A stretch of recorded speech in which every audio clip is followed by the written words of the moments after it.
Welcome to Ivey's new venture project.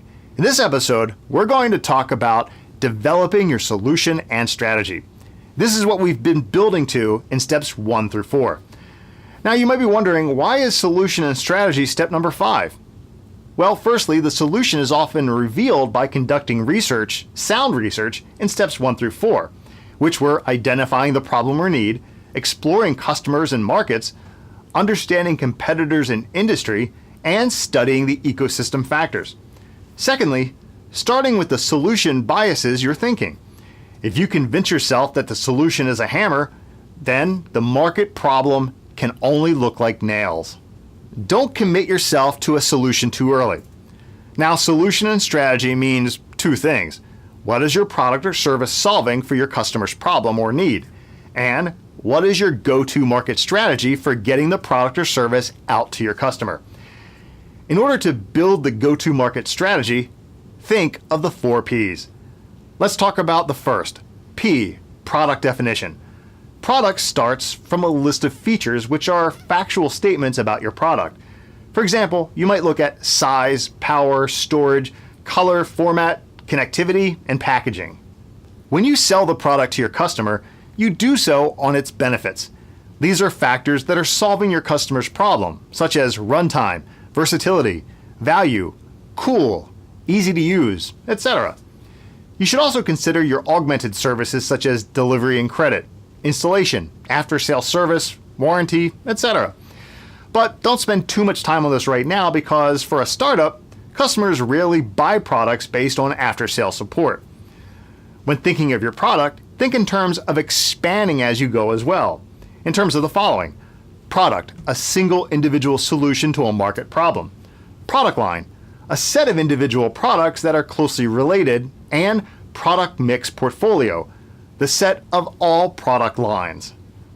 You probably won't launch with a huge product portfolio, but it's something to consider when writing the business plan, as it could add confidence to investors who see you're already thinking beyond product number 1. And whether you're offering a product or service, carefully consider how you'll develop the product. Consider the minimum viable product, or MVP.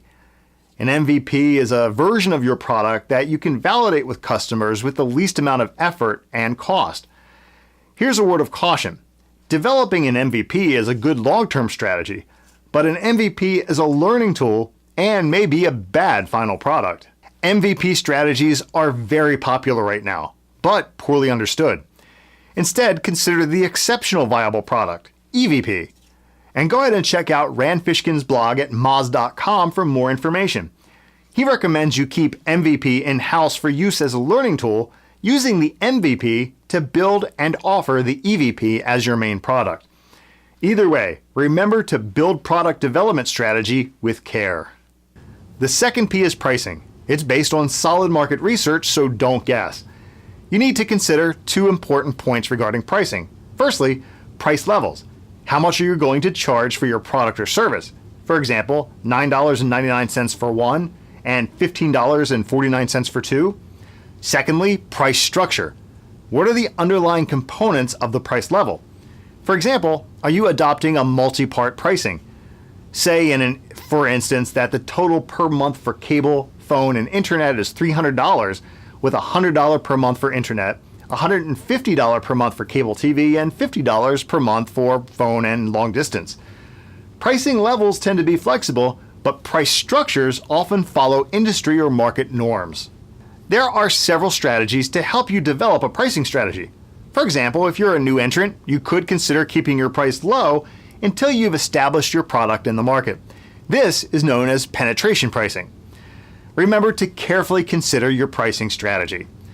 The third P is place, which simply means distribution channel. There are 2 ways, and making this choice is critical to your plan. So let's explore this concept a little deeper. Selling directly to your customer can have the following benefits: greater control on how you sell, price, and service your products. You don't have to share revenue with an intermediary. Sometimes there's lower costs because there might not be a distribution network. Direct feedback about customer needs and trends. Internet makes the direct distribution process a lot easier. On the other hand, Selling through an intermediary can have the following benefits. There are fewer contacts and smaller networks to manage. There's lesser need for an internal sales group. You can potentially outsource some intermediate steps like order taking, storing, delivering, sorting. And this allows for multiple channels for the same product. So, for example, Apple products are sold through the Apple website. It's sold through Apple stores and through major retailers like Best Buy. It also opens the possibility to leverage a channel partner with existing customer relationships, local legitimacy, and selling related products. Sometimes lowering the cost, perhaps a lesser need for an internal sales group. The fourth and final P is promotion, where you market, sell, and communicate the wonders of your product or service. This is a critical step. The promotional mix can include advertising such as paid media, personal direct selling. Often underweighted in the 4 Ps is public relations, for example, news articles and press releases. There's sales promotions, direct marketing, events, sponsorships, social media, online media, such as Twitter, Facebook, and blogs. So, there you have it, the 4 Ps of your go-to-market strategy. In summary, solution and strategy means 2 things. What is your product or service solving your customer's problem or need? And what is your go-to-market strategy for getting your product or service out to your customer? Thank you for watching, and good luck in creating your new venture.